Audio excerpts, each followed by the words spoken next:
Hello guys, welcome back to the channel. And what we have seen so far in 2020 NHL Free Agency has been telling of just how much of a cap crunch not just each team in the NHL has had, but the NHL as a whole has been dealing with. There's been rumors that teams have been dealing with internal cap, and that was kind of evident with some of these teams at least not making much moves or really couldn't afford to. We've seen salary dumps, with the most recent ones being Devon Toews to the Colorado Avalanche because he's an RFA. The Owls can't afford him because they have Matthew Barzal, Ryan Pulock, and Pelech to deal with. And then you also look at teams like the Vegas Golden Knights trying to free up as much cap space as possible to bring in the biggest fish arguably in free agency in Alex Pietrangelo. They do just that. They land him on a 7-year deal at a cap hit of 8.8 mil AAV with a lot of bonuses in there, which is exactly what Pietrangelo was looking for. He was the only free agent to really get that kind of contract versus, say, Taylor Hall, who just signed a 1-year deal, 8 mil even, with the likes of the Buffalo Sabres. And Vegas, because of bringing in Pietrangelo, they had a salary dump Paul Stastny to the Winnipeg Jets, and they also had to dump Nate Schmidt for virtually nothing, just a 2022 third-round pick, I believe, to the Vancouver Canucks. And they may still have more moves that they need to make to help with the cap situation. So you see all these teams in the NHL currently, and the free agents are really not gaining the bag other than Alex Pietrangelo and Jacob Markstrom for the most part. A lot of other forwards, this is not their year when it comes to the market, and it surely will probably not be their year next year either, as a flat cap is most likely going to continue for at least another year. So with all that assumption in place, how does this lie when it comes to the Tampa Bay Lightning? We all knew the kind of salary situation that they were in going out through this year's season in the playoffs, and luckily for them, they went all in and they did big time. They won the Stanley Cup this year. Hats off to Tampa Bay and all their fans. They deserve it.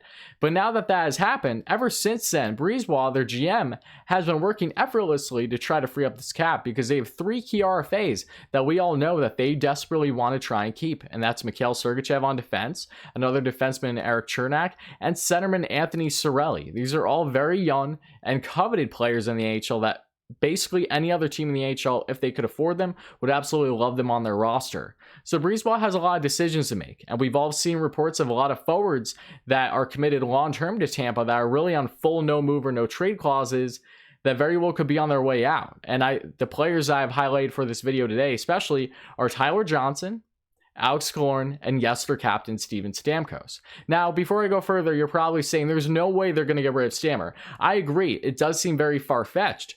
But the fact that there has been reporting coming out, significant reporting, that they have explored that possibility, and from Elliot Friedman himself, and in his latest 31 Thoughts, has said how he truly believes Tampa approached Stamkos and asked him if he would waive his full no move clause, it leaves you wondering, could we see Stammer, the captain for the Tampa Bay Lightning, possibly dealt? I think it's a possibility, but I surely wouldn't bank on it because Stammer, from the reports that I've seen over the past couple days, would suggest that he has no intention to move his move clause, and why would he? It would be foolish on his point. He just came off of a Stanley Cup victory after dealing with a significant injury. He just had surgery, so he's going to be recouping from that as well going into next year.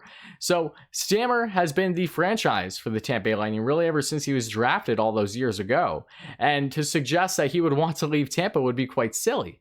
But then you look at Tampa's side of things here. You don't just have him. He has a cap hit of 8.5 mil for another 4 years. He's already 30 years old. And don't get me wrong, a healthy Stammer is a very impactful player. He's one of the best players in the NHL, no question. But Tampa Bay proved to me, I'm sure to themselves as well, that they can win it all without him. And yes, he did have an impact in the Stanley Cup Finals. He played just over 2 minutes in one of the games in the Stanley Cup Finals and had a goal on just 1 shot. So he had an impact. We know this. But nonetheless, for the most part, Tampa did this all without Stammer.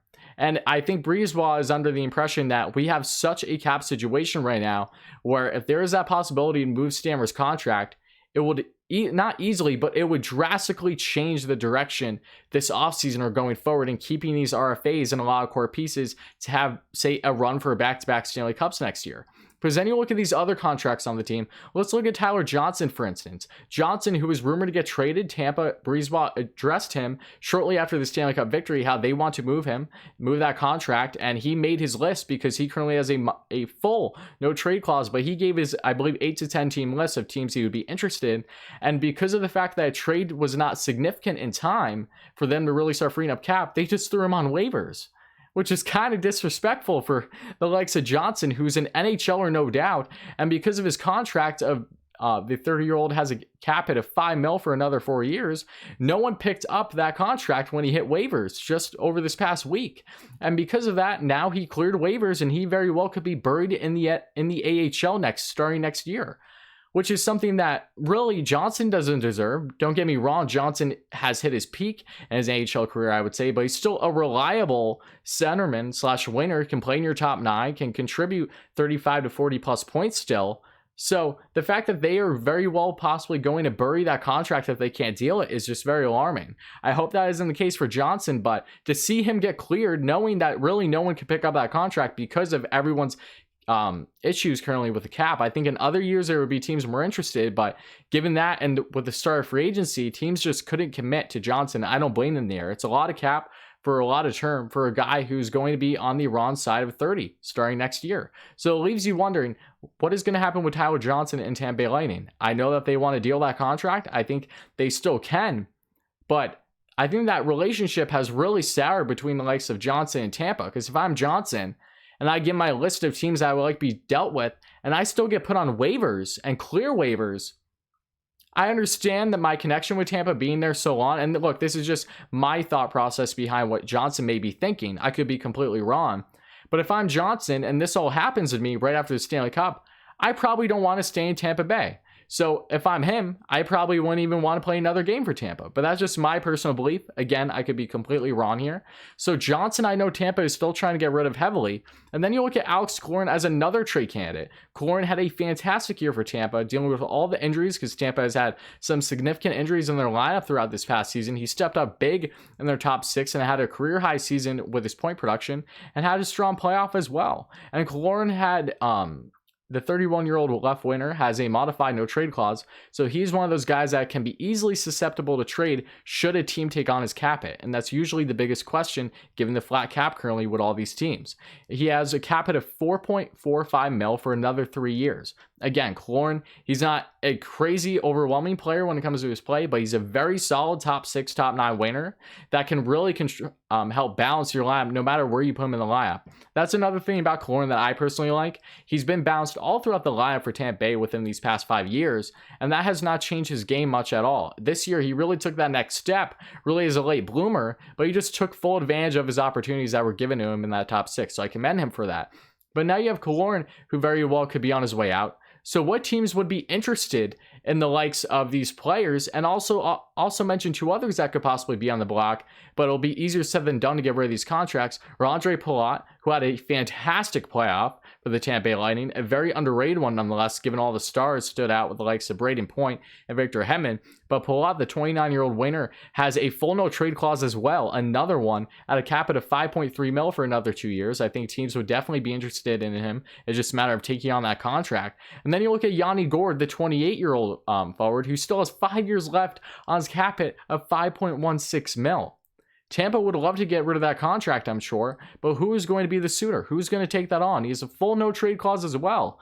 So Brisebois is in a tough situation. You know, Stevie Yzerman made all these deals happen, and then he dipped to Detroit knowing that opening was there, and I understand him going to Detroit. That makes perfect sense, being a Detroit Red Wing, of course, a legend there. But he made all these extensions happen and they was out. And Brisebois has to try to clean up the mess here, given all the great players they have in this lineup. It's really difficult to keep them all with these RFAs in place. Some of the best players on this lineup, and Sergarchev and Cirelli especially. And Cernak's very strong in his own right. But what teams would be interested in the likes of these players? And can Tampa really get rid of them? My biggest question is, how much cap space do teams really have? Because yes, we see, let's take the Ottawa Senators, for example. They have over $27 million cap space currently. But take into account that they only have 16 roster spots filled out of 23 currently. They still have to fill plenty of aspects of that roster, and I expect them to do, especially with, say, ELCs, for example, and the likes of Tim Stützle and Jake Sanderson. I can expect them both in the lineup as soon as next year. I know Stützle just had hand surgery, so we'll see how long he'll be out there. But nonetheless, I expect rookies in that lineup. So maybe Sens could take on some contracts, but still, everything's easier said than done. And would they be interested in taking on the likes of one of those forwards to bring in some veteran leadership? And would the players even be willing to be dealt there? Because if I'm a player on Tampa Bay, I probably don't want to go to a completely rebuilding team unless I know that they are truly on the come up within a couple years. I'm sure some players feel that way and some players don't. It all depends on who you talk to.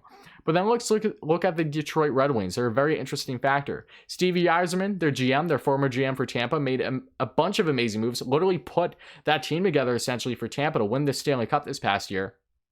Outside the likes of Barclay Goodrow and Blake Coleman, for example. But nonetheless, he has a great connection with Tampa. He drafted a lot of these players that are currently in the lineup.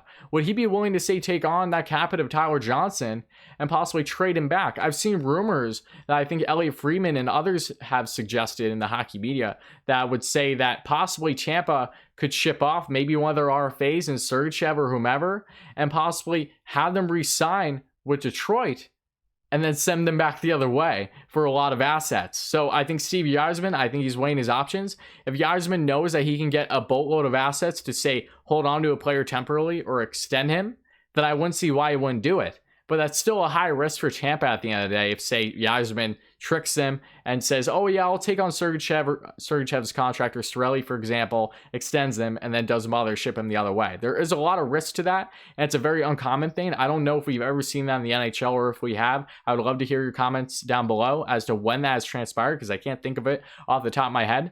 But nonetheless, Steve Yzerman is a consideration to possibly do some salary dumps. He's been connected to even Johnny Boychuk for the Islanders, but I haven't seen anything significant on that front yet to suggest that is a sure thing. So nonetheless, the Red Wings, and they still have their RFAs too. I believe that they have Mantha and Bertuzzi, and I believe Bertuzzi at least is going to arbitration. So they have contracts they have to deal with of the more significant core players in that lab going forward. And then the New Jersey Devils come to mind as well. The Devils have cap space of 18.34 mil, but they only have 15 roster spots that they're currently covered. And Detroit has 20 of the 23. I want to mention that. But the Devils only have 15 roster spots covered currently out of 23. Now, could we see Alexander Holtz on the ELC to start the season next year? Possibly. Could we possibly see even the likes of Dawson Mercer? I think you might be stretching a little bit Mercer, but I wouldn't completely rule it out. Or Shakir Mukhamadullin. That's a possibility too. I'm not sure given his contract situation where he's currently playing. But nonetheless, maybe Holtz could be in the lineup. Okay, then that's at least one more player. But then you look at Devils, they want to address the offense. I think that they are very well in it to make some more moves this offseason, so don't be surprised if I'm talking about them within the next couple days or even tonight. Who knows? But the Devils are a possibility too to take on one of these veterans. I think they would love the likes of, say, an Alex Killorn.